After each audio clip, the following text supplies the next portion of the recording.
Geram namanya diseret anaknya Daniati di kasus penipuan PNS, Menteri Cahyo minta usut tuntas.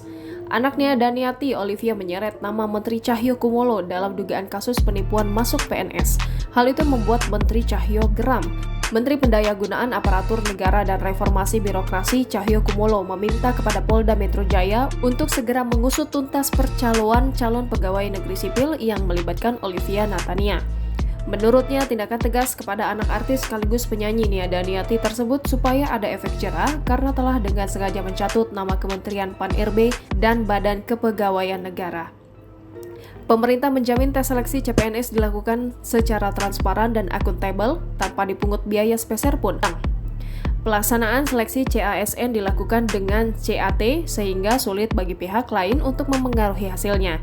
Bahkan, nilai seleksi kompetensi dasar CPNS kali ini disiarkan langsung melalui akun YouTube BKN. Jika ditemukan ada iming-iming untuk menjadi CPNS di luar prosedur dan tidak sesuai ketentuan, maka dipastikan itu adalah penipuan. Untuk itu, ia meminta masyarakat yang mengetahui hal tersebut untuk melaporkannya kepada pihak berwajib. Selain itu, Cahyo juga meminta kepada pejabat pembina kepegawaian kementerian, lembaga, dan pemerintah daerah untuk saling mengingatkan kepada seluruh jajarannya agar memahami area rawan korupsi. Area tersebut meliputi perencanaan anggaran, dana hibah bansos, retribusi pajak, jual beli jabatan, pembelian barang jasa, infrastruktur, khususnya di bidang pendidikan dan kesehatan. Bahkan di saat pandemi COVID-19 ada calo vaksin yang melibatkan ASN.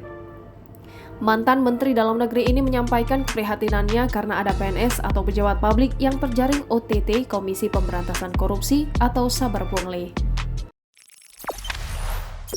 Jangan lupa subscribe, share, komen, dan like ya!